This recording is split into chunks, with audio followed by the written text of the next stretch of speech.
اعوذ باللہ من الشیطان الرجیم، بسم اللہ الرحمن الرحیم۔ یہ وظیفہ پڑھتے جائیں، جنت میں درخت لگاتے جائیں۔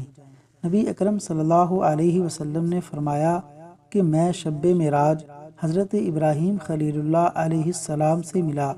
انہوں نے فرمایا، میری طرف سے اپنی امت کو سلام کہنا اور انہیں بتا دینا کہ جنت کی مٹی بڑی عمدہ اور پانی بہت میٹھا ہے، مگر جنت ایک چٹیل میدان ہے اور اس کی شجرکاری ان کلمات سے ہوتی ہے: سبحان اللہ والحمد للہ، سبحان اللہ والحمد للہ، ولا الہ الا اللہ واللہ اکبر، ولا الہ الا اللہ واللہ اکبر۔ جامع ترمذی، حدیث نمبر 3462۔